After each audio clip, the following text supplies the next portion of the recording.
لا الہ الا انت سبحانک انی کنت من الظالمین حسبنا اللہ ونعم الوکیل یا حی یا قیوم برحمتک استغیث ولا حول ولا قوة الا باللہ العلی العظیم آمین۔ الحمدللہ آج 15 جون 2025 کو سنڈے کے دن ہماری یہ قرآن کلاس نمبر 219 نمبر کی اسٹوڈیو ریکارڈنگ ہونے جا رہی ہے۔ آج انشاءاللہ تعالی ہم سورۃ الانبیاء سورت نمبر 21 سے سٹارٹ کریں گے۔ آج پارہ نمبر 17 کا بھی آغاز ہو رہا ہے اور پہلی سورت الانبیاء ہے۔ قرآن حکیم میں اس کا نمبر 21 ہے اور یہ مکی صورتوں میں سے ایک صورت ہے، اور مکی صورتوں کا جو اسلوب ہے وہ عقیدہ توحید سے متعلق ہے، فکر آخرت سے متعلق ہے۔ اس میں بھی اسپیسیفکلی آخرت میں اللہ تعالی جو انسانوں کو اٹھائے گا اس کے حوالے سے ڈسکشن ہے، اور مختلف انبیاء کرام علیہ السلام سے متعلق جو ان کو مختلف قوموں میں بھیجا گیا، ان کے جو حالات و واقعات مختلف جگہ قرآن پاک میں رپورٹ ہوئے، کمبائنڈ فارم میں آپ کو یہاں پر ملیں گے۔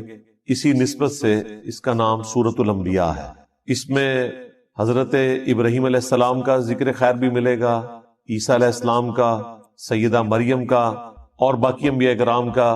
بعض کا نام آیا ہے، بعض کا تھوڑا تفصیلی ذکر آیا ہے، اور کنکلوژن اس کی اللہ کے محبوب صلی اللہ علیہ وآلہ وسلم کو جو اللہ تعالیٰ نے ٹائٹل دیا وما ارسلناک الا رحمتا للعالمین، اس پہ جا کر یہ سورت کنکلوڈ ہوگی۔ انبیاء کرام علیہ السلام سے متعلق عقیدہ کیا ہونا چاہیے اور انبیاء کرام کا اپنا کیا عقیدہ ہوتا تھا، یہ دونوں چیزیں اس سورت کے اندر بیان ہوگی۔ عام آدمی جس نے قرآن کبھی ترجمے سے نہیں پڑھا، اس سے اگر پوچھا جائے کہ سورۃ الانبیاء میں کیا ہوگا، تو عموماً جو آپ کو ان پڑھ جاہل قسم کے لوگ علماء میں سے بھی اور واعظین میں سے بھی، وہ آپ کو یہی کہتے سنائی دیں گے کہ جی اس میں انبیاء کرام کی خوبصورتی کا بیان ہوگا، ان کی آنکھیں کیسی تھیں، ان کے بالوں کا رنگ کیسا تھا۔ وہ اس قسم کی باتیں بیان کرتے ہیں اور ممبروں سے کرتے ہیں۔ سورۃ الانبیاء سے بہتر اور کوئی سورت نہیں یہ بات بتانے کے لیے کہ انبیاء سے متعلق آپ کا کیا عقیدہ ہونا چاہیے اور انبیاء کا عقیدہ توحید اپنا کیا تھا۔ یہ دونوں باتیں اس میں بیان ہوئی ہیں، اور ہمارے سب کانٹیننٹ میں جو دین تصوف نے عقائد کی خرابی پروپیگیٹ کر دی ہے، اس کی جڑ کاٹنے کے لیے ایک سورت کافی ہے۔ چھوٹی سی سورت ہے اور عقیدہ توحید کو بھی واضح کرے گی، انبیاء کرام علیہ السلام کے اپنے سٹیٹس کو بھی واضح کرے گی کہ انبیاء کے بارے میں آپ نے کیا عقیدہ رکھنا ہے، ان کو منی گاڈ نہیں بنانا، اور انبیاء کرام ہر مشکل ہر پریشانی میں اپنے رب کی طرف رجوع لاتے تھے۔ اس کا ذکر بھی آپ کو اس میں ملے گا۔ یہ ڈومیننٹ چیز ہے سورۃ الانبیاء کی۔ سٹارٹ ہی میں آپ کو نبی اسلام کا جو ذکر خیر ہے، آپ کی جو دعوت توحید ہے، اس کے مقابلے پر مشرکین عرب نے جو آپ کو رسپانس کیا اور جو آپ کے لیے غلط زبان استعمال کی، آپ علیہ السلام کو جو تانے دیے، اور اس پر جو اللہ تعالیٰ کا جواب ہے، شروع کی چند آیات میں ہی آپ کو عقیدہ کلیئر ہو جائے گا۔ اس عقیدے کا کوئی لینا دینا نہیں ہے دین تصوف میں پھیلائے گئے عقیدوں سے، جن میں پیغمبر منی گاڈ ہوتا ہے، کوئی بزرگ بابا جو ہے وہ منی رسول ہوتا ہے، اور ان کے علماء جو ہیں وہ منی صحابی ہوتے ہیں۔ یعنی اس طرح ان کو ٹائٹل دیے ہوتے ہیں انہوں نے، اور ایسے مرتبے دیے ہوتے ہیں۔ یہ سٹارٹ ہی میں آپ کو بالکل کلیئر ہو جائے گا۔ اعوذ باللہ من الشیطان الرجیم، بسم اللہ الرحمن الرحیم۔ اقترب للناس حسابهم، قریب آ گیا ہے لوگوں کے حساب کا وقت۔ وہم فی غفلۃ معرضون، لیکن ان کا حال یہ ہے کہ وہ غفلت میں منہ پھیرے ہوئے ہیں۔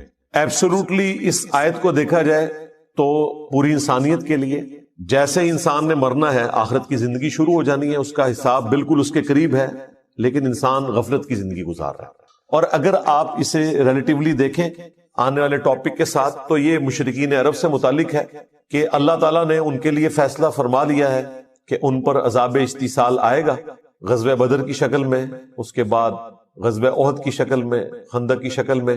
کئی لوگوں کو اس سے پہلی توبہ کی توفیق مل جائے گی، کئی کو نہیں ملے گی۔ ان کے حساب کا وقت اب قریب آ چکا ہے، لیکن یہ غفلت میں منہ پھیرے ہوئے ہیں۔ ما یأتیہم من ذکر من ربہم محدث، ان کے رب کی طرف سے کوئی بھی نئی نصیحت نہیں آتی مگر اس حال میں الا استمعوہ وہم یلعبون، کہ وہ اسے سنتے تو ہیں مگر کھیل کود میں مگن ہوتے ہوئے، کیجول لیتے ہیں۔ سورۃ الفرقان میں ہے نا کہ اللہ کے نیک بندوں کی نشانی یہ ہے کہ وہ اندھے اور بہرے بن کر اللہ کی آیات پر نہیں گرتے، غور و تفکر کرتے ہیں۔ اللہ تعالیٰ کی طرف سے پیغام آیا، اسے سیریس لینے کی ضرورت ہے، بجائے اس کے کہ اسے سیریس لیں وہ کہتے تھے یہ اگلے لوگوں کی کہانی ہے، اور پہلے بھی ہم نے اتنی باتیں سنی، کوئی عذاب نہیں آیا۔ اگر یہ نبی واقعی سچا ہے اور یہ کہتا ہے کہ مرنے کے بعد زندہ کیا جائے گا تو بڑا آسان سا ٹیسٹ ہے، ہمارے ماں باپ کو زندہ کر دے، ہمارے سامنے لے آئے، ہم اس پہ ایمان لے آئیں گے۔ تو بھائی اگر یہ سب کچھ ہو جائے تو پھر آپ کون سا ایمان لے کر آئے؟ ایمان کا تو مطلب ہی ہے غیب میں دیکھ کر ماننا۔ ان الذین یخشون ربہم بالغیب لہم مغفرۃ واجر کبیر، جو اپنے رب سے بغیر دیکھے ڈرتے ہیں ان کے لیے مغفرت اور بڑا اجر ہے۔ دیکھ کر تو سب نے مان لینا ہے۔ تو اللہ تعالیٰ فرما رہا ہے ان کے پاس کوئی بھی نصیحت آتی ہے، قرآن کی کوئی بھی صورت نازل ہوتی ہے، آیات نازل ہوتی ہیں، تو وہ اسے کیجول لیتے ہیں، اس حال میں سنتے ہیں کہ وہ کھیل میں مگن ہے۔ آج مسلمانوں کا بھی یہی حال ہے۔ مسلمان تو خیر اس سے بھی پیچھے چلے گئے، وہ کم از کم سن لیتے تھے، یہ تو سننے سے بھی قاصر ہے، عربی آتی نہیں ہے، ترجمہ سنتے نہیں ہیں۔ لاہیۃ قلوبہم، ان کے دل غافل ہو چکے ہیں، وَأَسَرُّ النَّجْوَى، اور یہ آپس میں سرگوشیاں کرتے ہیں، الذین ظلموا، جو کہ ظالم لوگ ہیں، اور کہتے کیا ہیں، هل هذا الا بشر مثلکم، یہ تو نہیں مگر تمہارے جیسا ہی ایک انسان، یعنی نبی اسلام کے بارے میں وہ کہتے ہیں یہ تمہارے جیسے ہی ایک انسان ہے، اس نے جو دعوی پیغمبری کیا ہے اس میں اور ہم میں کوئی فرق نہیں، نعوذ باللہ۔ افتأتون السحر وانتم تبصرون، کیا تم پیروی کرو گے اس جادو کی جس کو تم اپنی آنکھوں سے دیکھ رہے ہو کہ یہ جادو کر رہا ہے، اس میں کوئی حقیقت نہیں ہے، تو آنکھوں سے دیکھنے کے باوجود تم اس سحر کی پیروی کرنا شروع کر دو گے، وَلِعَوْذُ بِاللَّهِ تَعَالَى۔ یہ نبی اسلام کے لیے وہ غلط کلمات استعمال کرتے تھے، اس کے بعد بھی کافی ساری چیزیں آئیں گی، لیکن اس میں غور طرف بات یہ ہے کہ ان کی بات سچ ہے لیکن اس کا اینگل انہوں نے غلط دیا ہوا ہے۔ یہ بات تو سچ ہے کہ نبی اسلام بھی انسان ہی تھے، سورہ بنی اسرائیل میں آیا کہ اگر زمین پر فرشتے آباد ہوتے تو ہم فرشتوں میں سے پیغمبر بھیجتے، اب چونکہ انسان آباد ہیں تو انسانوں میں سے پیغمبر آئے گا، بات سچ ہے، لیکن بظاہر تو یہ ہماری طرح کے انسان ہیں، اس میں کوئی شک نہیں ہے۔ سب سے بڑا فرق اس حوالے سے جو وہ ایمفسائز نہیں کرتے تھے وہ یہ تھا کہ ان پر اللہ کی طرف سے وحی آتی ہے، اور وہ ایسا کلام لے کر آئے ہیں عربیوں میں کہ عربی بھی ششدر رہ گئے قرآن کے اس اعجاز کو دیکھ کر۔ اسی وجہ سے جو لوگ حق سے غافل تھے انہوں نے یہ کہنا شروع کر دیا گویا کہ نبی اسلام جادو کر دیتے ہیں لوگوں کو، جو بھی سنتا ہے وہ آپ پر ایمان لے آتا ہے اگر وہ سلیم الفطرت ہوا، اگر بےایمانی پہ اترا ہوا ہے تو اس کے لیے قرآن میں کوئی ہدایت نہیں، سیدھی سی بات ہے۔ قرآن میں ہدایت اس کے لیے جو واقعی ہدایت قبول کرنا چاہے۔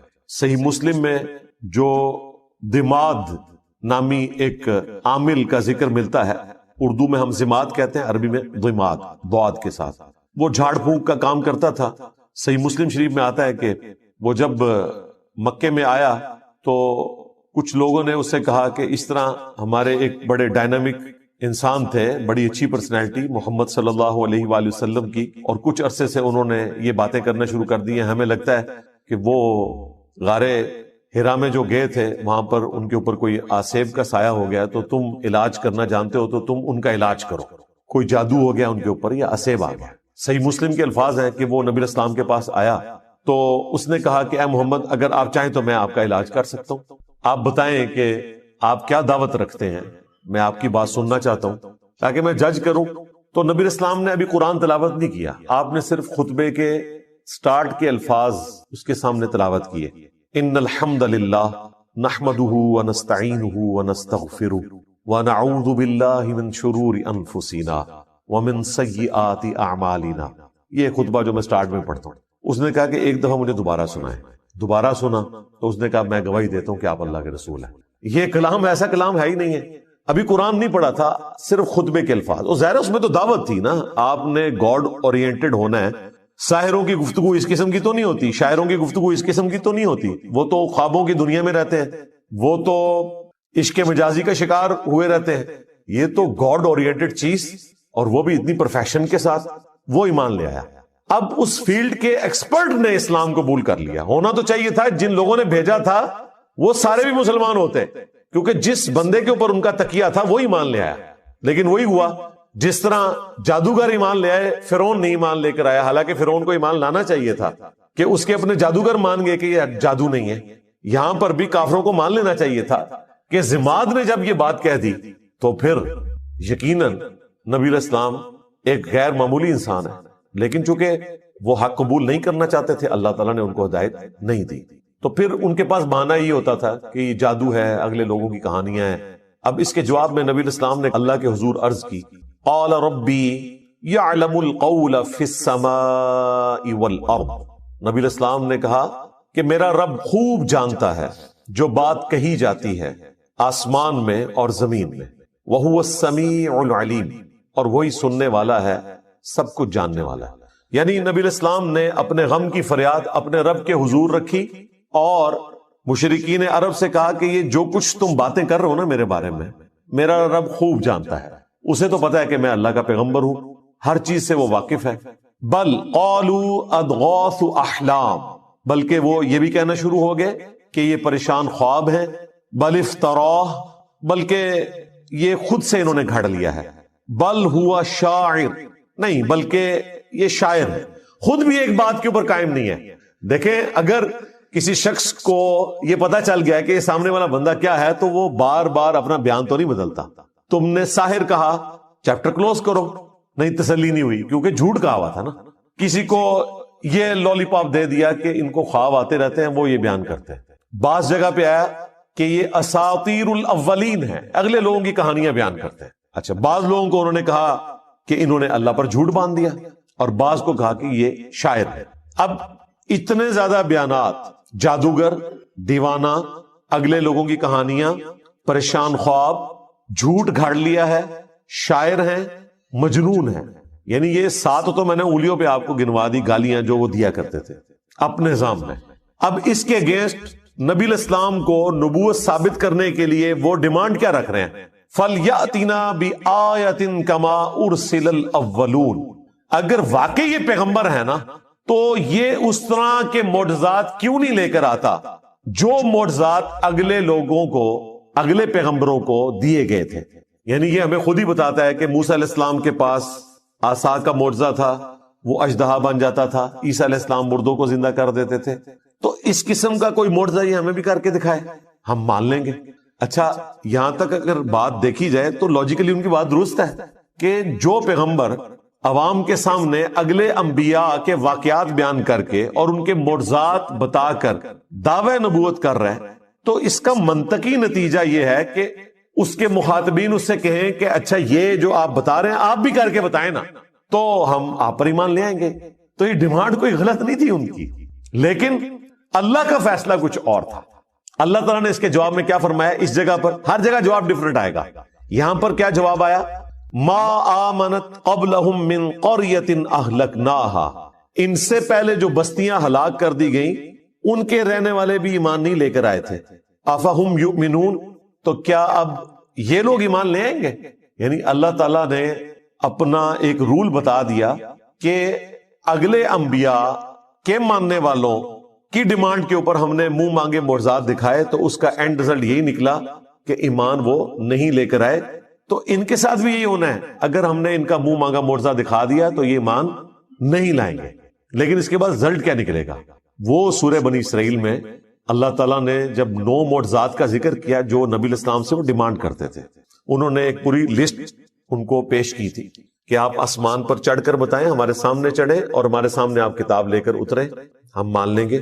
آپ کا کوئی باغ ہو جس میں آپ نہریں رواں کر دیں، آپ کا سونے کا کوئی گھر ہو، اس قسم کی وہ ڈیمانڈ کرتے تھے۔ اس کے جواب میں اللہ تعالیٰ نے فرمایا کہ تم فرماؤ کہ میں بشر ہوں، رسول ہوں، میرا کام دعوت حق پیش کرنا ہے، یہ معجزات اللہ کے پاس ہے۔ اور پھر کئی جگہ پر قرآن پاک میں اس بات کا جواب اللہ تعالیٰ نے اس طریقے سے دیا کہ اگر ہم ان کو منہ مانگا معجزہ دکھا دیں گے پھر ان کے لیے وقت مقرر کر دیا جائے گا، پھر یہ توبہ نہیں کر سکتے، اگر ایمان نہیں لائیں گے تو ہلاک کر دیے جائیں گے، جس طرح کے اگلے لوگ ہلاک کر دیے گئے۔ سورۃ المائدہ کے اینڈ میں بھی آتا ہے نا، جب عیسیٰ علیہ السلام کے ماننے والوں نے کہا نا کہ آپ آسمان سے ہمارے لیے کھانا نازل ہونے کی دعا کریں. تو عیسیٰ علیہ السلام نے کیا کہا تھا کہ اگر تمہیں یہ منہ مانگا معجزہ دکھایا گیا اور یہ کھانا نازل ہوا اور پھر جس نے انکار کیا پھر اللہ تعالیٰ کی طرف سے عذاب آئے گا. یہ اللہ تعالیٰ نے فرمایا کہ میری طرف سے اعلان ہے، ان کو سنا دو.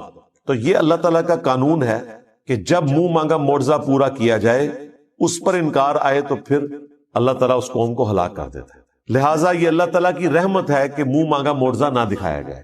رہا یہ وسوسہ آنا کہ ہو سکتا ہے کہ وہ ایمان لے آئیں، تو بھائی پورا ٹریک ریکارڈ ہے، لوگ ایمان نہیں لے کر آئے.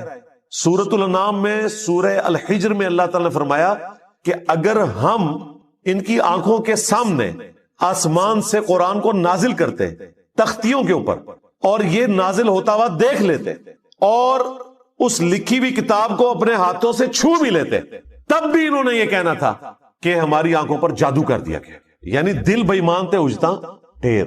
آپ یہ نہ سمجھیں کہ اگر ان کی وہ ڈیمانڈ پوری کی جاتی تو انہوں نے مان لینا تھا. بالکل نہیں ماننا تھا.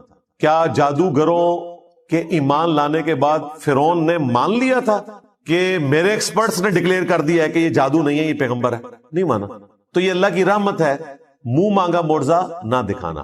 اگر منہ مانگا معجزہ دکھا دیا جائے تو پھر اللہ تعالیٰ کا عذاب آ جاتا ہے اور پھر وہ عذاب ٹلتا نہیں ہے. اگر کوئی اس وقت توبہ بھی کرے اس کی توبہ قبول نہیں ہے. یہی بات اللہ تعالیٰ نے یہاں کی. کیا ان سے پہلے لوگ جن کو ہم نے ہلاک کیا ان قوموں کو وہ ایمان لے آئے تھے جو یہ ایمان لے آئیں گے؟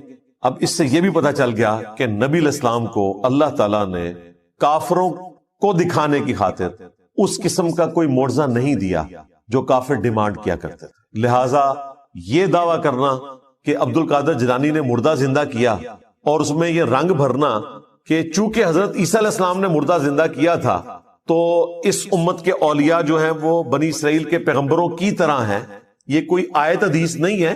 یہ ایک آپ سمجھ لیں قرآن و حدیث سے ڈیڈکٹ ہوئی ہے بات، اور وہ صرف علماء کے لیے نہیں ہے، یہ پوری امت ہی نبیوں والا کام کر رہی ہے.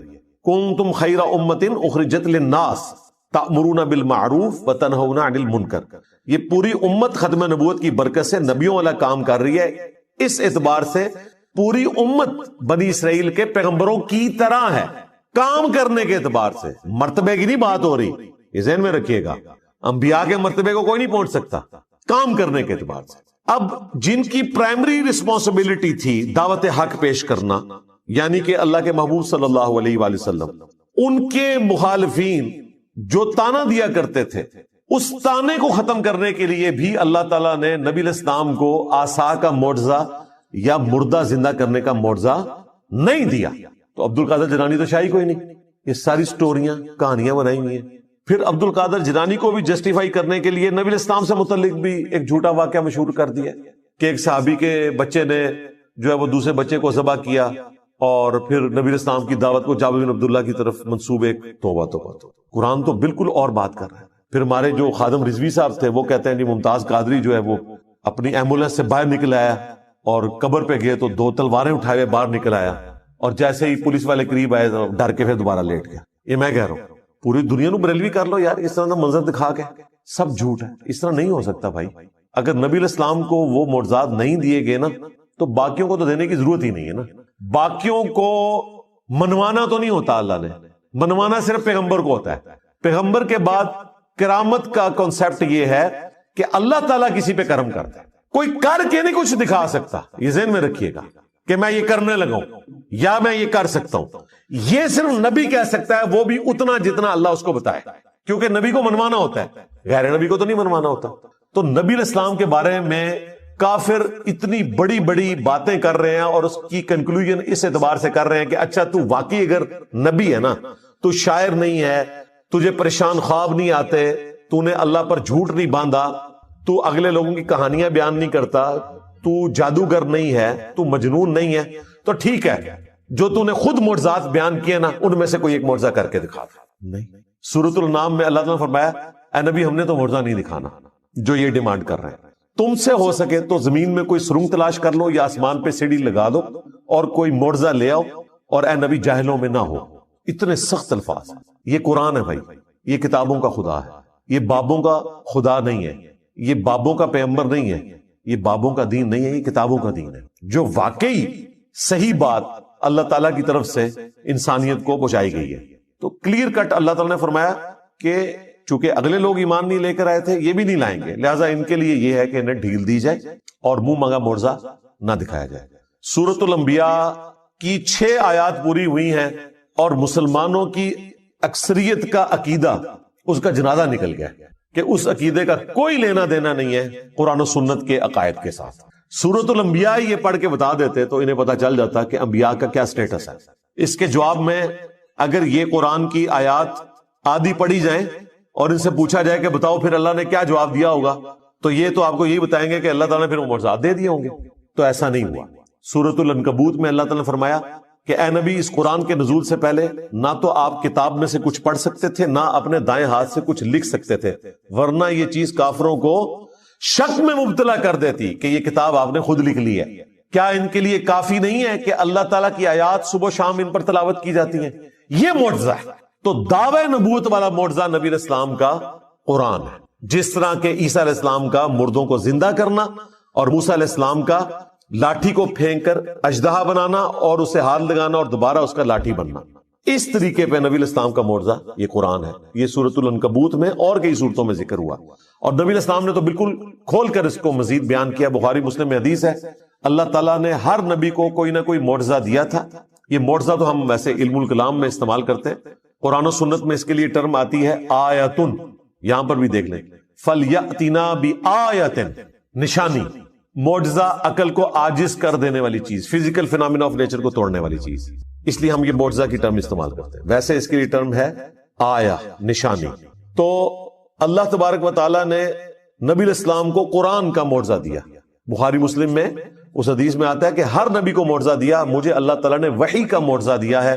میں اللہ سے امید کرتا ہوں قیامت کے دن سب سے زیادہ متبعین میری امت سے ہوں گے، کیونکہ اللہ تعالیٰ نے مجھے ایک یونیک معجزہ دیا ہے، وحی کا معجزہ. اور وہ بخاری مسلم میں آتا ہے کہ جنتیوں کا نصف امت محمدیہ سے صلی اللہ علیہ وآلہ وسلم، کیونکہ معجزہ سب سے بڑا ہے. لاجیکلی اس سے بیسٹ کوئی آپشن ہو نہیں سکتا تھا. ختم نبوت کے بعد اگر انسانی ہسٹری نے ہزاروں سال تک چلنا ہے اور کسی پیغمبر نے نہیں آنا اور اس آخری پیغمبر نے قیامت تک کے لیے پیغمبر ہونا ہے، تو اس کا لازمی نتیجہ ہے کہ اس کا معجزہ بھی پھر قیامت تک زندہ رہے. یہ ختم نبوت کا تقاضا تھا اور وہی اللہ نے کیا کہ اس کتاب کو محفوظ کر دیا. انا نحن نزلنا الذکر وانا لہ لحافظون، بے شک اس ذکر اللہ کی یاد دہانی کروانے والی کتاب کو ہم نے نازل کیا، ہم ہی اس کی حفاظت کرنے والے. اگلی کتابوں کی حفاظت اس لیے نہیں ہوئی کہ کتابیں بدلتی تھی تو نیا پیغمبر آ جاتا تھا اور بتا دیتا تھا کہ یہ گڑبڑ ہو گئی ہے، یہ ٹیمپر ہو گیا. اب چونکہ پیغمبر نے نہیں آنا، ختم نبوت ہو چکی ہے، اب بھی اگر کتاب بدل جاتی تو ہم سارے جنتی ہو جاتے. ہمارے پاس سب سے بڑا بہانہ آ جاتا کہ یا اللہ ہمارے پاس تو پیغمبر بھی کوئی نہیں، اور پیغمبر جو کتاب چھوڑ کر گئے تھے وہ تبدیل ہوگی، ہم کہاں سے ہدایت حاصل کرتے. اس لیے اللہ تعالیٰ نے اس کتاب کو محفوظ کیا. یہ قیامت تک کے لیے نبی علیہ السلام کا معجزہ ہے. 2 خصوصیات ہیں رسول اللہ کی ایسی جو آپ کو ممتاز کرتی ہیں باقی انبیاء سے، ویسے تو بہت ساری ہیں، یہ ڈومیننٹ. ایک آپ علیہ السلام کا معجزہ کتاب کی شکل میں ہے، اگلے انبیاء والا معجزہ نہیں ہے. ویسے آپ کے معجزات بخاری مسلم میں رپورٹ ہوئے، کبھی مبارک انگلیوں سے پانی کے چشمے جاری ہوئے، لیکن وہ صرف صحابہ کے اندر ان کے ایمان میں اضافے کے لیے. یہ کبھی نہیں ہوا کہ آپ نے کافروں کو کہا ہو کہ یہ دیکھو میں اپنی انگلیوں سے پانی کے چشمے جاری کرنے لگا ہوں. میں آپ کو دعوے سے کہتا ہوں کہ یہ اتنا بڑا معجزہ تھا کہ شاید چند لوگوں کی قسمت بدل جاتی، لیکن اللہ نے کہا کہ ان کی مرضی کا میں نے معجزہ بتانا ہے، ان کے سامنے نہیں ہوگا.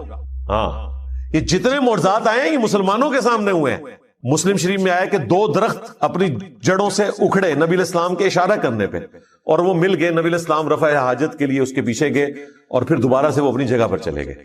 صحیح بخاری میں آیا کہ عبداللہ ابن مسعود کہتے ہیں ہم حضور کے ساتھ بعض اوقات کھانا کھاتے تھے تو لقمے میں سے اللہ کی تسبیح کی آواز آتی تھی. اسی طریقے سے صحیح بخاری میں آیا نبی علیہ السلام کو ملنے کے لیے اصحاب آئے، آپ نے ان کو ایک لاٹھی دی جو ٹارچ کی طرح روشن ہو گئی، اور جب وہ ایسی پگڈنڈی پر پہنچے جہاں سے راستہ مختلف تھا تو اس کے پھر 2 حصے ہو گئے، آدھی روشنی ان کے ساتھ چل پڑی، آدھی ان کے ساتھ. تو اس طرح کے معجزات نبی علیہ السلام کی مبارک زندگی میں صحابہ کے ساتھ بھی ہوئے ہیں، لیکن وہ صحابہ کی کرامت نہیں ہے، نبی علیہ السلام کا معجزہ ہے. صحیح بخاری میں آیا کہ ایک صحابی جن کو کافروں نے قید کر دیا تھا، ان کے لیے انگوروں کا ایک خوشہ آ گیا اور وہ کھا رہے تھے، اور جن لوگوں نے قید کیا وہ ایک دم پریشان ہو گئے اللہ تعالیٰ کی طرف سے غیبی مدد آئی. صحیح بخاری میں آتا ہے ایک صحابی کو جب بے دردی سے شہید کیا گیا، ان کی لاش کی حفاظت کے لیے بہت زیادہ بھیڑیں آ گئیں، مکھیاں، شاید کی مکھیاں یا دوسری، اور ان کی لاش کی بے حرمتی نہیں ہونے دی. دوسری طرف حضرت حمزہ کی لاش کی بے حرمتی ہوگی. تو اللہ تعالیٰ جب چاہتا ہے اس طرح کی چیزیں دکھاتا ہے. نبی الاسلام کی مبارک زندگی میں جو صحابہ کرام کے ساتھ اس قسم کے واقعات ہیں نا، وہ نبی الاسلام کے معجزات ہیں. آپ کے دنیا سے جانے کے بعد صرف معجزہ یا کرامت یہ ہے کہ کوئی شخص دعا کرے اور اللہ تعالیٰ اس کی دعا قبول کر لے، اور وہ بھی فزیکل فینومینا کے اندر. یہ ذہن میں رکھیے گا. جس طرح دلائل النبوہ امام بیہقی کی کتاب میں آتا ہے کہ انس ابن مالک کے کسان نے کہا کہ اس دفعہ بارشیں نہیں ہوئی ہیں، لگتا ہے کہ ہم قحط کا شکار ہوں گے. تو انہوں نے اپنی زمین میں کھڑے ہو کر دعا کی، اور تھوڑی دیر بعد جب واپس آئے تو کسان سے کہا کہ چیک کرو بارش ہوئی ہے کہ نہیں. تو وہ گیا تو بارش شروع ہوگی صرف ان کی زمین کے اوپر. تو یہ فزیکل فینومینا آف نیچر ہے نا، بارش ہونا فزیکل فینومینا ہے. صرف دعا قبول ہوئی کہ اللہ تعالیٰ نے بادل بھیج دیے. تو کر کے دکھانا اس طرح کی کوئی کرامت نہیں. یہ تخت بلقیس کا واقعہ بھی ہم بھی اسے سمجھانے کے لیے کبھی کبھار کرامت کہہ دیتے ہیں. ایکچولی وہ کرامت کوئی نہیں ہے، وہ تو دعویٰ ہے. وہ اسی طریقے سے ہے جس طرح میں دعویٰ کروں کہ میں آپ کو بلٹ ٹرین میں 1 گھنٹے کے اندر اندر یہاں سے کراچی بھجوا سکتا ہوں اگر بلٹ ٹرین ہو، اور میں اسے پورا کر دوں. تو ظاہر ہے یہ ایک فزیکل علم ہے. ہاں، بغیر کسی ریسورس کے، بغیر کسی علم کے کوئی شخص خامخواہ دعویٰ کرتا رہے تو وہ پاسبل نہیں. کرامت اور معجزہ دعویٰ کر کے نہیں ہوتا. معجزہ تو کسی حد میں ہو سکتا ہے کہ جہاں اللہ تعالیٰ اجازت دے نبی کو، اور وہ بھی جتنی اجازت دے. موسیٰ علیہ السلام کو صرف یہ پتا تھا کہ اس لاٹھی نے اژدہا بننا ہے. یہ نہیں پتا تھا کہ لاٹھی میں پانی میں ماروں تو راستہ بن جائے گا. وہ عین اس وقت وہی آئی تو پتا چلا کہ اچھا یہ کام بھی یہ لاٹھی کر سکتی ہے. اور پہلی دفعہ جب یہ ہوا تھا موسیٰ علیہ السلام تو ڈر کے خود بھاگ گئے تھے. قرآن میں آتا ہے خود تو انہوں نے کیا نہیں تھا، ورنہ بھاگتے تو نہ. تو معجزہ بھی صرف اس حد تک ہے کہ اللہ تبارک و تعالیٰ کسی نبی کو دے اور اسے اجازت دے، تب ادروائز خود سے کوئی نہیں کر کے دکھا سکتا. تو نبی الاسلام کے جتنے فزیکل فینومینا آف نیچر کو توڑنے والے معجزات ہیں، یہ سب کے سب مسلمانوں سے متعلق ہے. ایک نشانی ایسی ہے جو بالکل سٹارٹ میں آئی، وہ چاند کا 2 ٹکڑے ہونا تھا. That's all. باقی جتنے فزیکل فینومینا آف نیچر کو توڑنے والے معجزات ہیں وہ صحابہ کرام کے درمیان ہیں. آپ کی دعا کی برکت سے 10 بندوں کا کھانا 300 بندوں نے کھا لیا اور اتنا ہی رہا. بخاری مسلم میں آتا ہے. یہ بس صحابہ کرام میں رہا، کافروں کے لیے نہیں. تو نبی الاسلام کی 2 خصوصیات کیا ہیں؟ آپ کا معجزہ اگلے انبیاء والا نہیں، دعوی نبوت والا قرآن ہے، چونکہ آپ کی نبوت قیامت تک ہے. اور دوسری خصوصیت، اگلے انبیاء کا انکار کرنے پر اللہ کی طرف سے آسمان سے عذاب آتا تھا، چنگھاڑ کی شکل میں، پتھروں کی بارش کی شکل میں، سمندر میں غرق ہونے کی شکل میں، وبائی امراض کی شکل میں. لیکن نبی الاسلام کے کیس میں اس طرح کا کوئی عذاب نہیں آیا. اگر آیا تو قتال کی شکل میں آیا، جو قرآن میں سورہ توبہ میں آیا کہ ہم مسلمانوں کے ہاتھوں سے ان کو عذاب دیں گے. تھوڑی بہت آزمائشیں آئیں قحط سالی کی شکل میں، بخاری میں آتا ہے، اور نبی الاسلام سے وہ دعا بھی کرواتے تھے. لیکن جو بڑے لیول کا عذاب ہے وہ قتال کی شکل میں اللہ تعالیٰ نے صحابہ کرام کی تلوار کو مسلط کیا. یعنی قرآن اور قتال یہ نبی الاسلام کی 2 خصوصیات ہیں ایکویلنٹ ٹو اگلے انبیاء کے. وہاں پر اللہ کی طرف سے عذاب استیصال آتا تھا اور فزیکل فینومینا آف نیچر کو توڑنے والے معجزات دیے جاتے تھے. نبی الاسلام کو عذاب استیصال قتال کی شکل میں دیا گیا مخالفین کے اوپر، اور قرآن کی شکل میں قیامت تک کے لیے معجزہ دیا گیا. آج عیسیٰ علیہ السلام کا معجزہ کوئی دکھا نہیں سکتا، نہ اس کی کوئی ویڈیو موجود ہے. موسیٰ علیہ السلام کے معجزے کی ویڈیو موجود نہیں ہے. ہم ان معجزات کو برحق سمجھتے ہیں قرآن کے کہنے کے اوپر. دکھا ہم بھی کوئی نہیں سکتے، لیکن قرآن وہ معجزہ ہے جو ہم دکھا سکتے ہیں، جو اس زمانے میں شاعروں کے لیے چیلنج بن گیا. آج سائنس کے اعتبار سے معجزہ ہے کہ کئی ایک ڈسکوریز جو 20ویں صدی میں آ کر ہوئی ہیں، ان کا ذکر اس زمانے میں اس کتاب میں موجود ہونا، اس کا جواب صرف یہ ہو سکتا ہے کہ یہ کریٹر آف دی یونیورس کی طرف سے کتاب بھیجی گئی، اور کوئی جواب نہیں ہو سکتا. ابھی تو اس کے اندر جو میتھمیٹیکل چیزیں ہیں وہ ہمارے ایک بھائی نے اگلے دن ہائی لائٹ کی ہیں. میں نے ان سے پھر فون پہ بھی بات کی. وہ ایک ایتھیسٹ کے ساتھ گفتگو کر رہے تھے صرف سورۃ الکوثر کے اوپر. انہوں نے کئی ایک اس کی میتھمیٹیکل جو آرڈر ہے ڈسکور کیے ہیں. ایک تو اس کے اندر جو پیغام چھپا ہے وہ تو اپنی جگہ، جو میتھمیٹیکل آرڈر موجود ہے الفابیٹس کا وہ اتنا یونیک ہے. اور وہ کہتا ہے میں نے تو پورے قرآن کے اوپر اس حوالے سے ورکنگ کی ہوئی ہے. اور یہ دیکھیں اتنی بڑی حفاظت ہے کہ قرآن کی کوئی آیت بدلے گا تو وہ آرڈر ڈسٹرب ہو جائے گا، ایک لفظ بھی بدل دے تو آرڈر اس کا ڈسٹرب ہو جائے گا. اب یہ وہ چیزیں ہیں جو صحابہ کرام کو بھی نہیں پتا تھی. ہر آنے والا زمانہ قرآن پاک کے حوالے سے نئی چیزیں ہائی لائٹ کرے گا لوگوں کے سامنے. حروف ابجد کا علم صحابہ اور تابعین کے دور میں زبان کے طور پر رائج تھا. یہ تعویذات جو لکھتے ہیں انہوں نے تو اس علم کو ہی بدنام کر دیا نا, ورنہ یہ پیرلل میں ایک لینگویج ہے جس میں آپ اعداد کو جمع کر کے ایک پوری گنتی ہے. جس طرح محمد کے 92 بنتے ہیں, اللہ کے 66 بنتے ہیں, بسم اللہ الرحمن الرحیم کے 786 بنتے ہیں. ان ڈیجٹس کو یوز کر کے بھی قرآن پاک کے حوالے سے کئی ساری چیزیں ملتی ہیں جو آج لوگوں نے اس کے اوپر ایکسپیریمنٹس پرفارم کیے ہیں. اس طریقے سے قرآن حکیم کا اعجاز کہ اس کی صورتیں جوڑوں کی شکل میں نازل ہوئیں, یہ چیزیں تو ابھی آ کے لوگوں نے ایکسپلور کی نا. حمید الدین فرائی صاحب سے پہلے تو یہ چیز کسی نے ہائی لائٹ نہیں کی تھی. مولانا مودودی رحمہ اللہ نے کئی چیزوں کی ویلیو ایڈیشن کی, کئی ایسی چیزیں انہوں نے ہائی لائٹ کی جو پہلے لوگوں نے ہائی لائٹ نہیں کی ہوئی تھی. تو ہر آنے والا زمانہ قرآن پاک کے حوالے سے کوئی نہ کوئی ایسی نئی چیز بتاتا ہے کہ جو انسان کو حیران کر دیتی ہے کہ یہ ایک غیر معمولی کلام ہے. تو یہ معجزہ قیامت تک کے لیے. اس اعتبار سے نبی الاسلام کا یہ فرمانا کہ مجھے اللہ نے وحی کا معجزہ دیا ہے, میں امید کرتا ہوں کہ قیامت کے دن سب سے زیادہ متبعین میری امت سے ہوں گے. اس کا پریکٹیکل جو عملی نمونہ ہے وہ ہم نے دیکھ لیا کہ لوگوں نے قرآن کا ترجمہ انگریزی میں پڑھا, اپنی مدر ٹنگ میں پڑھا اور اسلام قبول کر لیا. نبی اسلام کو دنیا سے گئے ہوئے 1400 سال سے زیادہ گزر چکے ہیں. قرآن کی دعوت الحمدللہ اسی طریقے سے شد و مد کے ساتھ جاری ہے, اور یہ ہے اصل میں انقلاب جو دن بدن بڑھتا چلا جا رہا ہے. جب مسلمانوں کی امپائرز ختم ہو گئی تھیں, دنیا میں کوئی حکومت باقی نہیں رہی, اس وقت بھی یہ انقلاب تھا. آج اللہ تعالیٰ نے 58 اسلامک کنٹریز ہمیں دے دیے, انقلاب آج بھی اسی طریقے سے. کل کوئی ملک ختم بھی ہو جائے, نبی الاسلام کا انقلاب گلی گلی اسی طریقے سے پوری دنیا میں جاری ہے. یہ ہے لیگیسی, جو لیگیسی کسی اور شخص نے نہیں چھوڑی. وَمَا أَرْسَلْنَا قَبْلَكَ إِلَّا رِجَالًا نُوحِي إِلَيْهِمْ, اور ہم نے آپ صلی اللہ علیہ وآلہ وسلم سے پہلے کوئی بھی پیغمبر نہیں بھیجا مگر یہ کہ وہ مرد ہی تھا, اور اس کی طرف ہم نے وہی بھیجی. فَاسْأَلُوا أَهْلَ الذِّكْرِ إِن كُنتُمْ لَا تَعْلَمُونَ, اگر تمہیں علم نہیں ہے تو اہل ذکر سے پوچھ لو. یعنی مشرکین عرب سے کہا جا رہا ہے اگر تمہارے پاس علم نہیں ہے تو جیوز اور کرسچنز کے علماء جن کے پاس الہامی کتابوں کا علم ہے ان سے پوچھ لو کہ نبی الاسلام سے پہلے بھی جو پیغمبر آئے وہ انسان ہی ہوا کرتے تھے. تمہارا یہ اعتراض کرنا کہ یہ ہماری طرح کا انسان ہے, تو اگلے انبیاء بھی انسان ہی ہوا کرتے تھے اور مرد ہوا کرتے تھے. عورتوں میں کوئی پیغمبر نہیں آیا, انسانوں کی سپیشیز سے ہی پیغمبر آئے. ظاہر ہے عورتیں اس کام کے لیے سوٹیبل بھی نہیں, اس کے لیے ایکسٹروورٹ بندہ چاہیے, اور پھر وہ ایسا ڈائنامک ہو کہ ہر وقت اویلیبل ہو. عورتوں کے ساتھ تو اللہ تعالیٰ نے کئی ایک بشری کمزوریاں لگائی ہیں. مہینے میں 6-7 دن ان پر ایسا وقت آتا ہے کہ وہ نماز بھی نہیں پڑھ سکتی. اللہ تعالیٰ کی طرف سے ایک ان کے لیے ریلیکسیشن ہے, اور وہ مسجد میں بھی نہیں جا سکتی. اب پیغمبر نے تو امت کو لیڈ کرنا ہوتا ہے, یہ تو ہو ہی نہیں سکتا کہ پیغمبر جو ہے وہ عورت ہو اور وہ 7 دن کی چھٹی کرے, پلس پھر اس کو مردوں سے پردہ کرنا پڑے گا, اور کئی ایک کمپلیکیشنز آ جائیں گی. اس لیے اللہ تعالیٰ نے پیغمبر مرد بنائے. ہاں پیغمبروں کی مائیں عورتیں ضرور تھیں, ان کی رسپیکٹ اپنی جگہ, اللہ نے ان کی تعریف بھی کی ہے, موسیٰ علیہ السلام کی والدہ کی, عیسیٰ علیہ السلام کی والدہ کی, لیکن پیغمبر مرد ہی ہوں گے اور انسانوں کی اسپیشی سے ہوں گے. اگر تمہیں علم نہیں ہے تو اہل علم سے پوچھو. رسول اللہ کے اوپر یہ بہتان لگانا کہ چونکہ یہ انسان ہے لہذا انسان ہے تو جھوٹ بول رہے ہیں, انہیں خواب بھی آتے ہیں پریشان, یہ شاعر ہیں, اگلے لوگوں کی کہانیاں بیان کرتے ہیں, تو یہ غلط ہے.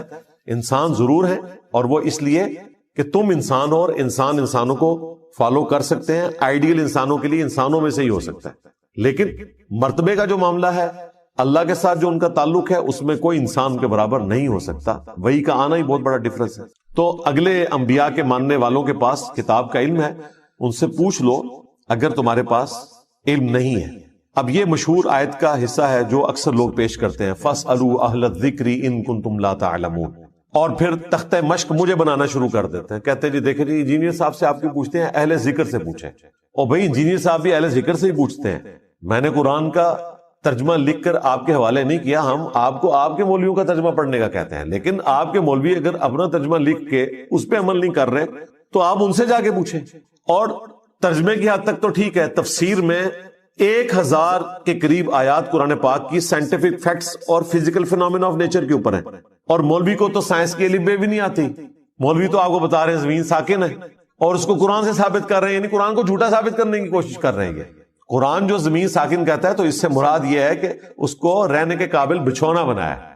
کل فی فلک یسبحون، یہ نہیں ان کو نظر آتا کہ تمام اجرام فلکی جو ہیں وہ اس کائنات میں تیر رہے ہیں، گھوم بھی رہے ہیں اور ریوالو بھی کر رہے ہیں، روٹیٹ بھی کر رہے ہیں، ریوالو بھی کر رہے ہیں اپنے محور کے گرد بھی اور دوسرے آبجیکٹس کے گرد.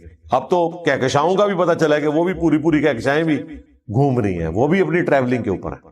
تو ہمارے علماء کا تو یہ حال ہے. تو اہل ذکر اس فیلڈ کے ایکسپرٹ ہوں گے. اگر ایمبریولوجی کا کوئی مسئلہ آئے گا تو آپ اس فیلڈ کے بندے سے پوچھیں، جیولوجی کا مسئلہ آئے گا اس فیلڈ کے بندے سے پوچھیں گے. تو اہل ذکر سے مراد علماء نہیں ہے، اس فیلڈ کے ایکسپرٹ ہیں. ایون علماء بھی ان سے ہی سیکھ کر آپ کو بیان کر رہے ہوتے ہیں.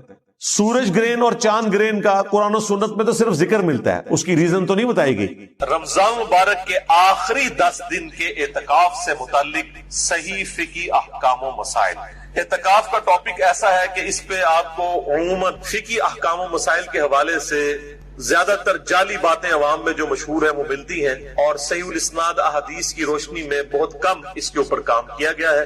لہذا میں نے ارادہ کیا کہ اس ٹاپک کو بھی ایک انٹلیکچوئل طریقے سے ریکارڈ کروا دیا جائے. بھائیو، عربی زبان میں اعتکاف کہتے ہیں چمٹ جانے کو، یا سمجھ لیں دھرنا دینے کو. یہ پاکستان والا دھرنا نہیں ہے، اللہ کی بارگاہ میں دھرنا دینا. اور شرعی اصطلاح میں اللہ تعالی کی رضا کی خاطر رمضان مبارک کے آخری 10 دن میں مسجد کے اندر چمٹ جانا، اللہ کے حضور اس سے مغفرت کے طلب کے لیے اور اس کی بخشش کی امید پر بیٹھ جانا اور اپنے دنیاوی معاملات کو چھوڑ دینا، یہ سنت اعتکاف کہلاتا ہے. آپ صلی اللہ علیہ وآلہ وسلم سے 30 دن کا اعتکاف بھی ثابت ہے، 20 دن کا اعتکاف بھی ثابت ہے، اور 10 دن کا اعتکاف سنت متواتر ہے. یعنی وہ کنٹینیو سنت ہے جو آپ صلی اللہ علیہ وآلہ وسلم نے کبھی پوری زندگی نہیں چھوڑی. ہمیشہ کم از کم 10 دن کا اعتکاف آپ صلی اللہ علیہ وآلہ وسلم نے رمضان مبارک کے آخری عشرے میں ضرور بالضرور کیا ہے. الحمدللہ. اعتکاف کا جو واحد مقصد ہے وہ شب قدر کی تلاش ہے. اور شب قدر کی تلاش سے مراد کیا ہے؟ یہ نہیں ہے کہ رات کے وقت کوئی عجیب و غریب چیزیں نظر آئیں گی. میں اس حوالے سے بڑا ڈیٹیل لیکچر ریکارڈ کروا چکا ہوں، مسئلہ نمبر نیو 44 کے عنوان سے اہل سنت پاک.com پر شب برات اور شب قدر سے متعلق صحیح فقہی احکام و مسائل. جسے شوق ہو تو وہ دیکھ سکتا ہے. آج میں اس ٹاپک کو سکپ کروں گا. بھائیو، سورۃ البقرہ کی آیت نمبر 125 میں اللہ تعالیٰ نے اپنے 2 محبوب پیغمبروں سیدنا ابراہیم علی نبینا وعلیہ الصلوۃ والسلام اور سیدنا اسماعیل علی نبینا وعلیہ الصلوۃ والسلام کو صراحتاً حکم فرمایا. اعوذ باللہ من الشیطان الرجیم، بسم اللہ الرحمن الرحیم. وعہدنا الی ابراہیم واسماعیل، اور ہم نے عہد لیا تھا ابراہیم علیہ السلام سے اور ان کے بیٹے اسماعیل علیہ السلام سے، ان طہر بیتی للطائفین والعاکفین والرکع السجود، کہ میرے گھر کو پاک صاف رکھنا، اس گھر کے متولی بننا اور اس کی صفائی کا خیال رکھنا. نمبر 1 للطائفین، طواف کرنے والوں کے لیے. نمبر 2 والعاکفین، اور اعتکاف کرنے والوں کے لیے میرے گھر کو یعنی بیت اللہ کو پاک رکھنا. نمبر 3 والرکع السجود، اور رکوع اور سجدے کرنے والوں کے لیے بیت اللہ کو پاک و صاف رکھنا. اس سے یہ بات پتہ چلی کہ بیت اللہ شریف میں جو اعتکاف کی جو سنت ہے یہ آپ صلی اللہ علیہ وآلہ وسلم کی بعثت سے پہلے بھی جاری تھی. یہ سنت ایسی نہیں ہے جو امت محمدیہ صلی اللہ علیہ وآلہ وسلم میں کوئی نئی چیز آئی ہے، بلکہ یہ سنت ابراہیمی ہے. اور اللہ تعالیٰ نے سیدنا ابراہیم علیہ السلام کو حکم فرمایا تھا کہ بیت اللہ کو پاک و صاف رکھا جائے. نمبر 1 طواف کرنے والوں کے لیے، نمبر 2 اعتکاف کرنے والوں کے لیے، اور نمبر 3 رکوع اور سجدے یعنی نماز پڑھنے والوں کے لیے. بھائیو، سورۃ البقرہ ہی میں جو رمضان المبارک کے کانٹیکسٹ میں رکوع نمبر 23 ہے، اس میں ایک آیت ہے سورۃ البقرہ آیت نمبر 187 جس میں اشارتاً اعتکاف کا بھی ذکر آیا. وَلَا تُبَاشِرُوهُنَّ وَأَنْتُمْ عَاكِفُونَ فِي الْمَسَاجِدِ، اور اپنی بیویوں کے ساتھ ازدواجی تعلق مت قائم کرو جبکہ تم مسجد میں اعتکاف کی حالت میں ہو. یعنی عورتیں بھی مسجد میں اعتکاف بیٹھا کرتی تھی اس زمانے میں، امہات المومنین بھی اور باقی عورتیں بھی. اللہ تعالیٰ نے حکم فرمایا کہ اگر کوئی میاں بیوی اعتکاف مسجد میں بیٹھے ہیں تو وہ ازدواجی تعلق قائم نہیں کر سکتے ورنہ ان کا اعتکاف ٹوٹ جائے گا.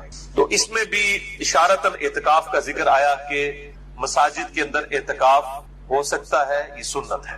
جہاں تک اعتکاف کی فضیلت ہے تو اس حوالے سے صوفیاء کی کتابوں میں آپ کو بہت ساری روایتیں مل جائیں گی، کیمیاء سعادت کے اندر، تذکرۃ الواعظین کے اندر اور کتابوں کے اندر، لیکن ان میں سے کوئی بھی اصول محدثین پر مضبوط روایت نہیں ہے. اس لیے کیٹاگوریکل ڈیسیژن ہے محدثین کا رحمہم اللہ اجمعین کہ اعتکاف کی فضیلت کے اوپر، کوئی پرٹیکولر فضیلت کے اوپر کوئی بھی صحیح حدیث روئے عرض پہ موجود نہیں ہے. بہرحال میرے نزدیک یہی فضیلت کافی ہے کہ اللہ تعالیٰ نے اسے انڈورس کیا ہے اور اپنے انبیاء کرام علیہ السلام کو حکم دیا ہے کہ میرے جو بندے اعتکاف کے لیے مسجد میں آتے ہیں ان کے لیے مسجد کو صاف رکھو.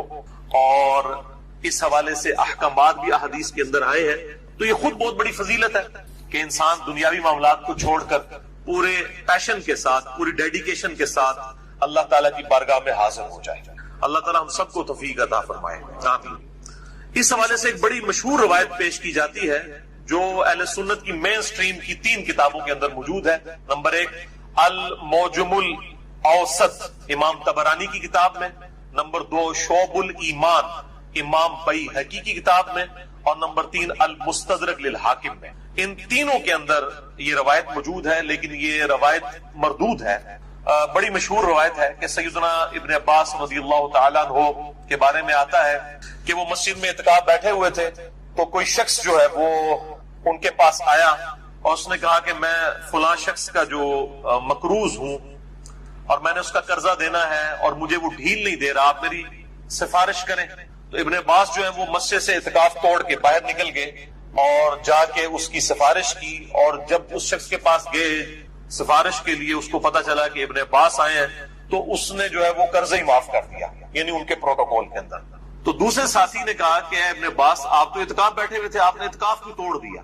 تو ابن عباس نے فرمایا کہ میں نے اعتکاف اس لیے توڑا کہ کسی مسلمان بھائی کے لیے اس کی مصیبت اور پریشانی کے لیے دوڑ دھوپ کرنا یہ اللہ تعالیٰ کے حضور 20 سال کے اعتکاف سے بہتر ہے. اور پھر ساتھ ہی ارشاد فرمایا ابن عباس نے کہ جو شخص ایک دن کا اعتکاف کرے اللہ کے حضور، تو میں نے نبی صلی اللہ علیہ وآلہ وسلم سے یہ بات سنی کہ اللہ تعالیٰ اس کے چہرے اور دوزخ کے درمیان 3 بڑی بڑی خندقیں حائل کر دیتا ہے جن کی چوڑائی جو ہے زمین و آسمان کے فاصلے کے برابر ہے. یہ وہ روایت ہے جو بڑی مشہور ہے، لیکن یہ بالکل جعلی بلکہ جھوٹی روایت ہے، کیونکہ اس کے دونوں جو طرق ہیں دونوں میں ایک جھوٹے راوی، متروک راوی موجود ہیں. جو طبرانی کی سند ہے اس کے اندر بشر بن سلم جو ہے وہ متروک راوی ہیں جن سے حدیثیں لینا محدثین نے چھوڑ دی. اور المستدرک للحاکم میں محمد ابن معاویہ یہ ایک راوی ہے جو کذاب راوی ہے محدثین کے ہاں، لہٰذا یہ بالکل جعلی روایت ہے. شیخ البانی رحمہ اللہ تعالی اور شیخ زبیل زئی رحمہ اللہ تعالی دونوں نے اس حدیث کو بالکل جعلی اور فیبریکیٹڈ ڈکلیئر کیا ہے. اور شیخ البانی نے سلسلہ احادیث ضعیفہ جو ہے، السلسلۃ الضعیفہ جو ہے ان کا، ایک ہے السلسلۃ الصحیحہ جو صحیح احادیث کا مجموعہ ہے، ایک ضعیف اور من گڑت احادیث والموضوع اور موضوع احادیث کا جو مجموعہ ہے شیخ البانی نے جمع کیا ہے، اس میں اس روایت کو لے کے آئے ہیں. اچھا، سورۃ البقرہ کی آیت نمبر 187 جو ہم نے سنی، وَلَا تُبَاشِرُوهُنَّ وَأَنْتُمْ عَاكِفُونَ فِي الْمَسَاجِدِ، اپنی بیویوں کے ساتھ ازدواجی تعلق قائم نہ کرو جبکہ تم مسجد میں اعتکاف میں ہو. اس کے اندر یہ اشارہ ہے کہ عورتیں بھی مسجد میں اعتکاف بیٹھ سکتی ہیں اور سنت بھی ہے، احادیث بھی آ جائیں گی آگے. لیکن یہاں پر ایک بات ضرور یاد رکھیں کہ اگر فتنے کا ڈر ہو، جس طرح کہ آج کل کے زمانے میں یہ ویڈیو کیمرے کا اور تصاویر کا فتنہ ہے، اور عین ممکن ہے کہ ایسی عورتیں جو بیچاری عوام کے سامنے کبھی بھی بے پردہ نہیں آتی، ان کی ویڈیوز بنا کے کوئی بد دیانت خاتون جو ہے وہ نیٹ کے اوپر چڑھا دیں، عین ممکن آج کل تو کچھ بھی ہو سکتا. لہذا اس دور کے اندر میں نہیں سمجھتا کہ جب تک مکمل تحقیق نہ کر لی جائے اس وقت تک کسی عورت کو مسجد میں اعتکاف بٹھایا جائے، کیونکہ حالات و واقعات فیوریبل نہیں ہیں. آج کل تو خفیہ کیمرے لگے ہوئے ہیں، ہوٹلوں کے اندر لگے ہوئے ہیں، اور میاں بیوی جو ہے وہ ہنی مون منانے کے لیے چلے جاتے ہیں ہوٹلوں میں، اور بعد میں جناب ان کی ویڈیوز جو ہے وہ نیٹ کے اوپر چڑھی ہوتی ہیں. بالکل چھوٹے چھوٹے کیمرے آ گئے ہیں، وہ کبھی لائٹس کے اندر، کبھی کسی آپ سمجھ لیں شو پیس کے اندر وہ چھپا کے لگا دیتے ہیں، اور یہی کام مسجدوں کے اندر بھی ہو سکتا ہے. یہ کوئی یعنی آپ سمجھ لیں ناممکنات میں سے نہیں ہے. تو اس لیے میں تو بالکل اس چیز کو انڈورس نہیں کروں گا، اور میری سپورٹ میں وہ حدیث ہے جو بخاری اور مسلم دونوں میں موجود ہے.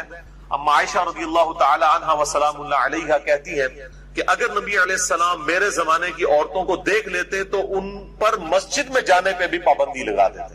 یہ اما عائشہ اپنے زمانے کے بارے میں کہہ رہی ہیں حضور کی وفات کے بعد. بخاری اور مسلم دونوں میں یہ حدیث موجود ہے. اور اما عائشہ سے بڑھ کر کون نبی صلی اللہ علیہ وآلہ وسلم کے مزاج سے واقف ہو سکتا تھا، مزاج رسول سے آشنا تھی آپ رضی اللہ تعالیٰ عنہ. اور وہ کہہ رہی ہے کہ اگر میرے زمانے کی عورتوں کے حالات آپ صلی اللہ علیہ وآلہ وسلم دیکھ لیتے تو مسجد میں جانے سے بھی روک دیتے. تو اعتکاف یہ تو اس زمانے کی بات ہو رہی ہے 1400 سال پہلے، میں تو آج کی بات کر رہا ہوں 3 جون 2017 کی. تو یہاں کے حالات و واقعات اور کیمرے کا جو فتنہ ہے کس طرح ابھر کر اس وقت پبلکلی سامنے ہے، لہٰذا اس صورتحال میں بچنے میں ہی عافیت ہے. اور اس حوالے سے میں نے ڈیٹیل لیکچر بھی دیا ہے عورتوں کے پردے کے حوالے سے. اس میں میں نے اس طرح کی کئی احادیث ہیں مکمل ڈیٹیل کے ساتھ، ان کے انٹرنیشنل نمبر بھی احادیث کے بتائے ہیں. مسند نمبر 161P عورتوں کے پردے سے ریلیٹڈ احکامات. لہذا میں اجتہاداً یہ سمجھتا ہوں کہ آج کے دور کے اندر اگر مسجد بیت کے اندر یعنی گھر میں جو مسجد ڈکلیئر کی جاتی ہے، اور بخاری و مسلم میں کئی احادیث ہیں کہ کئی صحابیات تھی جو آپ صلی اللہ علیہ وآلہ وسلم کے پاس حاضر ہوتی تھی کہ یا رسول اللہ آپ ہمارے گھر میں آ کے ایک کونے میں نماز پڑھ لیں، ہم اس گھر کے حصے کو مسجد ڈکلیئر کرتے ہیں. تو اس زمانے میں بھی صحابہ کرام اپنے گھر کے کسی ایک کونے یا گوشے کو مسجد کے طور پر ڈکلیئر کرتے تھے گھر کی عورتوں کی نماز پڑھنے کے لیے، کیونکہ عورت کا گھر میں نماز پڑھنا مسجد میں پڑھنے سے افضل ہے. یہ صحیح الاسناد احادیث سے ثابت ہے. مسند نمبر 161B میں نے ڈیٹیل سے یہ 17 کے قریب احادیث الحمدللہ بیان کی ہیں. آج مان لی کہ میں ان کی ڈیٹیل میں جاؤں. تو لہٰذا اس طرح کی جو مسجد بیت ہیں گھر میں ڈکلیئر کی ہوئی مسجدیں، اس کے اندر اگر عورتیں اعتکاف کر لیں تو اس کے اوپر جو سلفی اہل حدیث علماء خام خواہ فتویٰ لگاتے ہیں، اور بیسیکلی وہ فتویٰ اس لیے لگتا ہے کہ چونکہ حنفی قائل ہیں گھر میں جو ہے وہ اعتکاف کرنے کے، اس لیے اہل حدیث دوسرے معاملے میں بہت ضد کے اندر آئے ہوئے ہیں اس مسئلے میں کہ نہیں جی گھر میں عورت اعتکاف کر ہی نہیں سکتی، یہ تو ایک نفلی عبادت ہے، نہ بھی کرے تو خیر ہے، مطلب ہم نے گھر میں نہیں کرنے دینا. تو اب جب مسجد کے اندر حالات و واقعات ایسے نہیں ہیں، اور نبی علیہ السلام نے عورتوں کو ترغیب دلائی ہے کہ وہ گھروں کے اندر نماز پڑھیں، اور بخاری مسلم میں حدیث ہے مردوں کے لیے بھی فرض کے علاوہ نفلی نماز جو ہے وہ گھر میں پڑھنا افضل ہے. تو گھر میں تو مسجد بیت ہونی چاہیے، اس کے اندر اگر عورتیں اعتکاف کر لیتی ہیں تو میرا خیال ہے اس میں کوئی حرج نہیں. بلکہ میں تو اس سے بھی ایک سٹیپ آگے جاؤں گا کہ جو میرے جیسے مرد ہیں جن کے لیے مسجد میں اعتکاف کرنا مشکل ہے، یعنی میں کسی مسجد میں چلا جاؤں تو میرے لیے بہت بڑا فتنہ بن جاتا ہے. اتنے لوگ ملنے کے لیے آ جاتے ہیں اور ملاقاتوں کا سلسلہ شروع ہو جاتا ہے، حتیٰ کہ مسجد کمیٹی اور مسجد کی جو انتظامیہ اور مسجد کے جو امام اور خطباء حضرات وہ خام خواہ میرے خلاف ہو جاتے ہیں. یہ تو اللہ تعالیٰ کسی کے دل میں کسی کی محبت ڈال دینا. یعنی میں کہیں پہ بھی چلا جاؤں پورے پاکستان کے اندر جہاں پہ بھی انٹرنیٹ ہے تو لوگ جانتے ہوتے ہیں الحمدللہ. لہٰذا میں تو اب کئی سال ہو گئے کہ میں تو اعتکاف کی ایک سنت سے ہی محروم ہو چکا ہوں. حالانکہ میں الحمدللہ کوئی سال نہیں جانے دیتا تھا. 1996 سے لے کے 2008 تک میں مسلسل اعتکاف بیٹھتا تھا. لیکن اس کے بعد جب سے یہ پبلک فگر بننے والا مسئلہ شروع ہوا اور دعوت و تبلیغ سے یہ کام پھیلنا شروع ہوا، اب تو یہ حالت ہے میں اعتکاف میں کسی کو ملنے کے لیے چلا جاؤں تو مسجد کی انتظامیہ میں جو ہے نا وہ کھلبلی مچ جاتی ہے. اتنے لوگ آ جاتے ہیں ملنے کے لیے، یعنی پھر تو کوئی خطیب سے تو مسئلہ پوچھتے ہی نہیں، سارے لوگ میرے پاس آ جاتے ہیں. بلکہ میرے لیے تو بڑا مشکل ہو گیا کسی اڈے کے اوپر چلا جاؤں. پبلک ٹرانسپورٹ میں یہ سفر کرتا ہوں، اپنے پاس تو ایک موٹر بائک ہے میرے پاس صرف، تو مطلب بڑا مشکل ہو جاتا ہے میرے لیے مینج کرنا. اور پھر مسجد میں 10 دن کے لیے کہیں بیٹھ جاؤں تو یہ تو مولوی میرا جو ہے کچھ عمر نکال کے تو وہاں سے تو میرا جو ہے وہ جنازہ ہی اٹھے گا، تو بڑا مشکل ہو گیا. تو اس طرح کے مرد جن کے لیے اس طرح کی صورتحال بن جائے وہ بھی پھر گھروں کے اندر ہی اعتکاف کریں اگر انہوں نے. اصل مقصد تو یہ ہے کہ آپ نے کنسنٹریشن کے ساتھ اپنا وقت اللہ کے لیے دینا ہے. واللہ اعلم. میرے بھائیوں اعتکاف دنیا کی کسی بھی مسجد میں ہو سکتا ہے، چاہے وہ جامع مسجد ہو یا غیر جامع مسجد ہو. اب غیر جامع مسجد ہوگی تو پھر جمعہ پڑھنے کے لیے معتکف جو ہے وہ نکل کر دوسری مسجد میں آئے گا اور پھر فوراً واپس بھی آ جائے گا. یہ جو میں بول رہا ہوں کہ کسی بھی مسجد میں اعتکاف ہو سکتا ہے، یہ بھی بہت بڑا ایشو ہے. کیونکہ شیخ البانی رحمہ اللہ تعالی، اللہ تعالیٰ ان کی غلطیاں معاف کرے، انہوں نے یہ فتویٰ دیا تھا کہ 3 مسجدوں کے علاوہ اعتکاف کسی مسجد میں کرنا حرام ہے. اور ایک جعلی روایت تھی جس کو انہوں نے صحیح سمجھا اور اس کے اوپر ایک پوری ڈاکٹرائن کھڑی کر دی.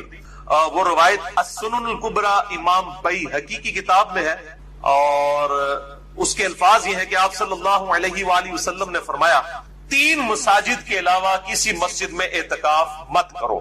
نمبر 1 مسجد الحرام یعنی خانہ کعبہ شریف، نمبر 2 مسجد نبوی اور نمبر 3 بیت المقدس یعنی مسجد اقصی.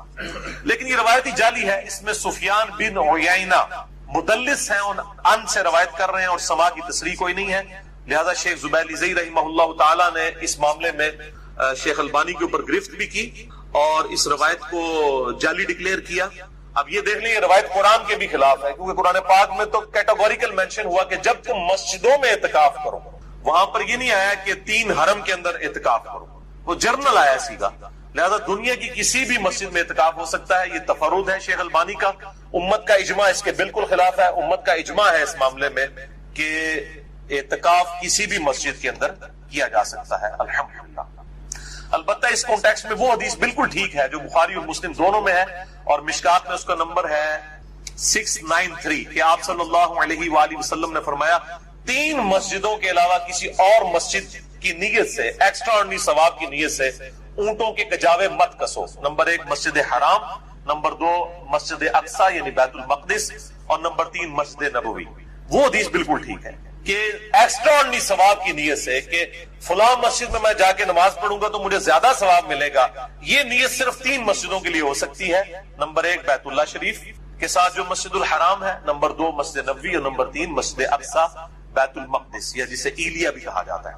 وہ حدیث بالکل ٹھیک ہے. لیکن اعتکاف دنیا کی کسی مسجد میں ہو سکتا ہے. ظاہر ہے اسلام تو ایک یونیورسل دین ہے پوری دنیا کے اندر. اب یہ تو نہیں ہے کہ پاکستان کے لوگوں نے اعتکاف بیٹھنا ہے تو اب وہ ویزا لگوا کے تو جو ہے وہ سعودیہ جائیں اور یہ تو بڑی مصیبت کھڑی ہو جائے گی.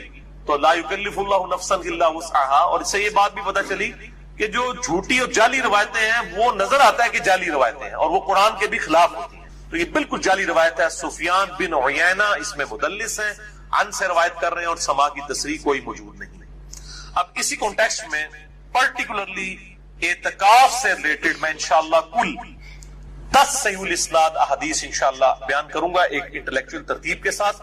اور یہاں پہ یہ بات بھی یاد رکھیں یہ جو 3 مسجدوں کے علاوہ اونٹ کے کجاوے نہ کسے جائیں، اس کانٹیکسٹ میں امام ابن تیمیہ اور امام علی السبکی نے بڑا غلو کیا ہے اور روزہ رسول کی حاضری کے بارے میں دونوں نے اپنے اپنے ایکسٹریم رویے جو ہیں وہ اختیار کیے ہیں. میں نے اس پہ الگ سے ایک لیکچر ریکارڈ کروا دیا ہے، مسئلہ نمبر 54D قبر رسول کی حاضری کے اوپر صلی اللہ علیہ وآلہ وسلم. 54C بھی ہے، 54D بھی ہے. 54D میں میں نے جو ہے وہ بڑی ڈیٹیل کے ساتھ روایتیں قبر رسول کی حاضری سے ریلیٹڈ بیان کی ہیں اور 54C کے اندر میں نے امام ابن تیمیہ جو سلفیوں کے امام ہے اور دوسری طرف امام علی السبکی، دونوں ایک ہی زمانے میں گزرے ہیں اور دونوں شیخ الاسلام ہیں. یہ اندازہ کریں یہ شیخ الاسلام کا لقب جو ہے نا جس کا جو دل کرتا ہے وہ لگاتا ہے.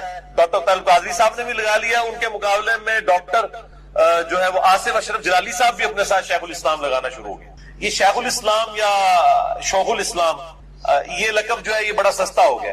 تو وہاں پہ ایک ہی زمانے میں 2 امام ہیں، وہ دونوں شیخ الاسلام امام ابن تیمیہ ہیں اور شیخ الاسلام امام علی السبکی ہیں. دونوں ایک ہی زمانے کے ہیں، ایک صوفیوں کے امام ہیں ایک سلفیوں کے.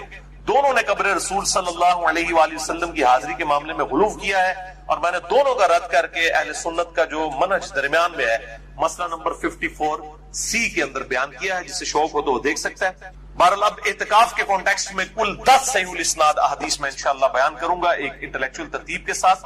الٹ اپ ایٹ رینڈم نہیں ہے، میں نے بڑی محنت سے ان کو ترتیب دیا ہے اور میں انشاءاللہ ان کے نمبرز بھی ساتھ ساتھ انٹرنیشنل بتاتا جاؤں گا اور جو حدیث مشکات کے اندر ہے میں انشاءاللہ مشکات کے نمبر بھی بتاؤں گا.